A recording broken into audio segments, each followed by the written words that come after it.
सर्वांना नमस्कार. स्वागत आहे शब्द साधी आपल्या यूट्यूब चॅनलवर. कथा आवडली तर लाईक करा आणि चॅनलवर नवीन असाल तर सबस्क्राईब करायला विसरू नका. लग्नानंतरचे ते गोड दिवस भाग 16. प्रिया संशयाने प्रियांशकडे बघत होती. अगं बाई, खरं सांगतो, मला माहीत नाही ती मुलगी कोण होती. तिने फक्त मला विचारले, गाडीचा हॉर्न का वाजवला. मी तुझ्याकडे बोट दाखवले. मला माहीत नाही. तिने एकदा तुझ्याकडे पाहिले, पुन्हा माझ्याकडे बघितले आणि गाडी स्टार्ट करून निघून गेली. अजून यापुढे काही संबंध नाही. मी तुला कसे समजावून सांगू, तेच मला समजत नाही. गल्लीवरची एखादी कोणतीही मुलगी माझ्याकडे बघेल तर तिचा आणि माझा काहीतरी संबंध आहे असंच तू म्हणशील का? अगं, मी सुंदर आहे, तरुण आहे. बघतात माझ्याकडे मुली. काही संबंध नसला तरी सुद्धा बघतात. त्यांना माझ्याकडे बघितलं की माझ्याशी बोलावेसे वाटते. मग याच्यात माझा दोष काय? आणि ते सगळं झालं की तुला राग येतो. मग यात पण माझा तरी दोष काय? तू सांग. अगदी निरागसपणे प्रियांश बोलत होता. मी अभ्यासामध्ये हुशार नसली तरी या गोष्टी सगळ्या मला माहीत आहे. समजलं का? एखाद्या मुलीचा चेहरा बघितल्यानंतर मला सगळं काही माहिती पडतं. अशी अनोळखी मुलगी जिचा तुमच्याशी काही संबंध नाही, ती तुमच्याकडे बघेल, तुम्ही तिच्याकडे बघणार, तुमचा चेहरा दुःखी होणार. तुमच्या चेहऱ्यावरचा गॉगल सुद्धा तुम्ही काढत नाही, तसेच ठेवता आणि अजून मला म्हणता की तुमचा काही संबंधच नाही. मी लहान आहे का की मूर्ख आहे? प्रिया त्याला विचारू लागली. माझ्या डोक्यापर्यंत तुझी उंची आहे, म्हणजेच तू लहान नाही. परंतु असे होऊ शकते की तुझ्या डोक्यामध्ये मेंदूच्या ऐवजी बटाटे असू शकतात, म्हणजेच तू मूर्ख असू शकतेस. उगाचच प्रियांश तिची फिरकी घेत म्हणाला. मी मूर्ख आहे का? का केले मग अशा मूर्ख मुलीसोबत तुम्ही लग्न? उत्तर सांगा. प्रिया संतापली होती. कारण मला मूर्ख मुली आवडतात. तू खूप सुंदर असतात आणि त्यांना जेव्हा राग येतो तेव्हा तर त्या अजून जास्त सुंदर दिसतात. प्रियाच्या चेहऱ्यावर उडणाऱ्या तिच्या केसांच्या एका बटेला बरोबर करत प्रियांश म्हणाला. प्रियांशने बरोबर अडकवलेली तिची केसांची बट तिने पुन्हा तिच्या तोंडावर टाकत म्हणाली, अच्छा, मूर्ख मुलींना राग आला की त्या सुंदर दिसतात आणि हुशार मुलींना राग आला की त्या गाढवासारख्या दिसतात का? प्रिया, त्यासाठी मला एखाद्या हुशार मुलीसोबत सुद्धा लग्न करावे लागेल. तेव्हा समजेल की त्यांना राग आल्यानंतर त्या कशा दिसतात. पुन्हा एकदा प्रियाला अजून राग येण्यासाठी तो आगीमध्ये तेल ओतत होता.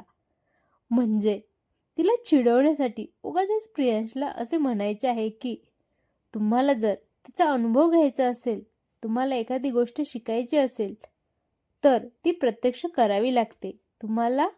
मग असं असेल तर चप्पल गालामध्ये पडली की किती त्रास होतो हे अनुभवण्यासाठी खरंच मला चप्पल तुमच्या गालावर मारावी लागेल. बरोबर आहे ना? असे म्हणत तिने आपल्या पायातील चप्पल काढली आणि प्रियांशला दाखवली. मार मार तेवढे.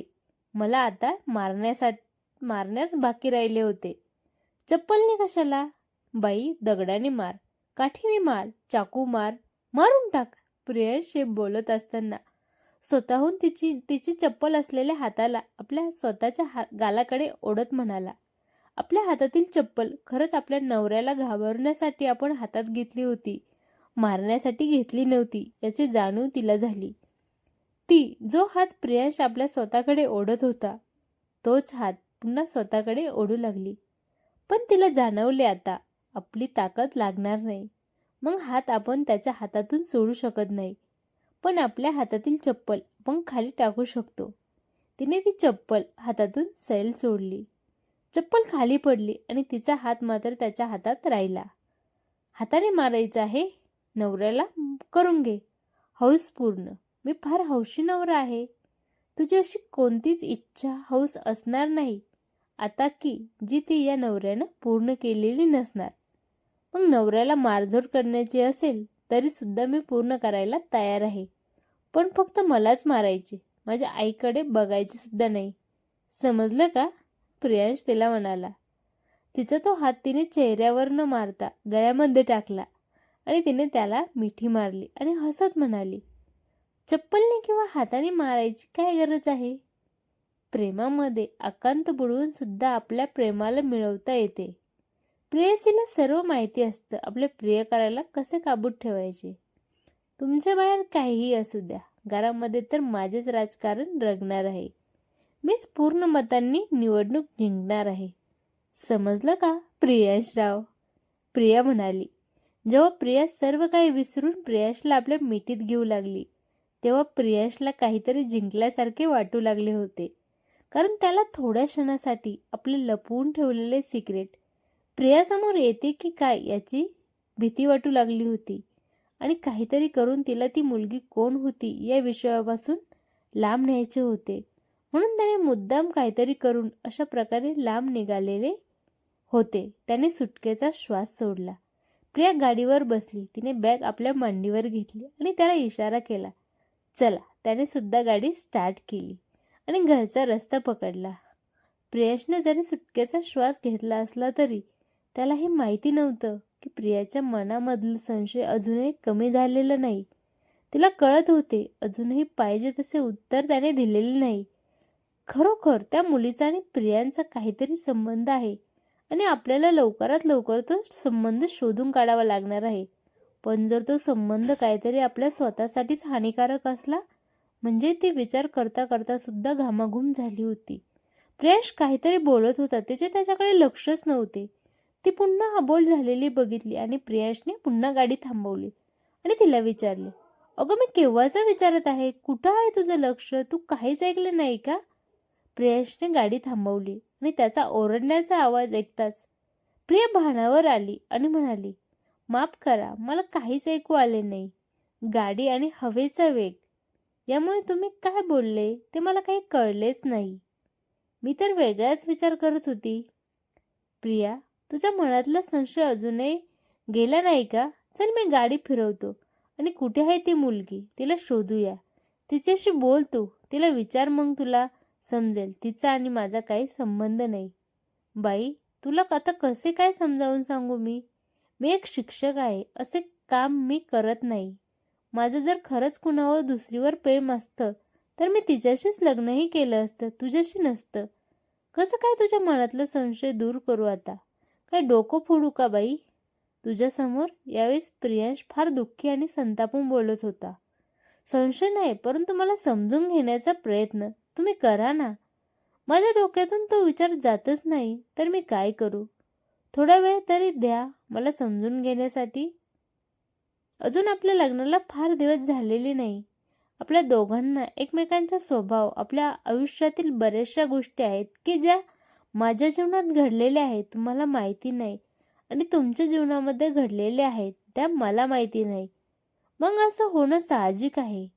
कितीही शिकलेली बाई असू द्या किंवा पुरुषही असू द्या, लग्न झाल्यानंतर आपल्या जोडीदाराबद्दल माहिती असणं प्रत्येकाचा अधिकार आहे आणि माहिती असल्याच पाहिजे. मग मी काय जगावेगळं करत आहे का? प्रिया त्याला विचारू लागली. प्रिया आणि प्रियांश एकमेकांशी न काही बोलता गाडी स्टार्ट झाली आणि दोघेही काहीतरी विचारात मग्न झालेले होते. रस्ता आपला, संसार शांत, परंतु वातावरण मात्र जणू काही पाऊस कधी कोणत्या वेळेस पडेल याची काही गॅरंटी नव्हती. देवा, थोडं थांबून जा.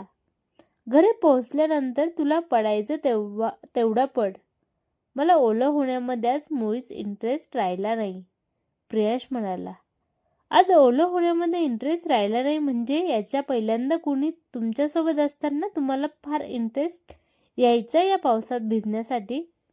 प्रिया पुन्हा संशय घेत म्हणाली. प्रिया, मी एक शब्द जरी बोललो तरी तू लगेच त्या शब्दाचे 10 शब्द करते. संशय तुझ्या मनामध्ये इतका आहे की एखाद्याने मुद्दाम जरी तुला काही सांगितले तर तू ते मान्यच करून घेशील. मला तर आता तेच वाटायला लागले आहे. बघ, तुझा आणि माझा संसार होऊ शकणार नाही यापुढे. तुला चांगलंच वागायचं असेल, बोलायचं असेल तर बोल, नाहीतर आत्ताच्या आत्ता सांग. मी तुला तुझ्या आईवडिलांच्या घरी पोहोचवून देतो. मला माहीत नाही आवडणार की प्रत्येक वेळेस असं वकिलासारखं हे असं का, ते तसं का, माझं तुझं, या गोष्टी मला मुळीच चालणार नाही. मी एक साधा सभ्य माणूस आहे. मला कोणालाही फसवून पुढं जायचं नाही, काही विशेष असं मिळवायचं नाही. मी एखादा शब्द फक्त बोलतो आणि तू त्या शब्दाला पकडून घेते. मी बोलूच नको का? प्रियांचा संताप होत होता. सॉरी, चुकलं माझं. मी तुम्हाला असं बोलायला नव्हतं पाहिजे. काय करू, ती मुलगी जेव्हापासून भेटली तेव्हापासून माझा तुमच्यावर विश्वासच राहिला नाही. ती ज्या पद्धतीने तुमच्याकडे बघत होती आणि तुम्ही सुद्धा तिच्याकडे ज्या पद्धतीने बघत होता, यावरून तर असे वाटत होते की. आणि बोलता बोलता प्रिया थांबली. उत्तर. प्रियांशने गाडी थांबवली आणि जोरात ओरडला. खाली प्रिया खाली उतरली. काही न बोलता तशीच त्याच्याकडे पाहू लागली. ती फार घाबरली होती. तिला वाटत होतं प्रियांश आता तिला मारतो की काय. कशी वाटली कथा कमेंट करून नक्की सांगा. आवडली तर लाईक करा आणि चॅनलवर नवीन असाल तर सबस्क्राईब करायला विसरू नका. धन्यवाद.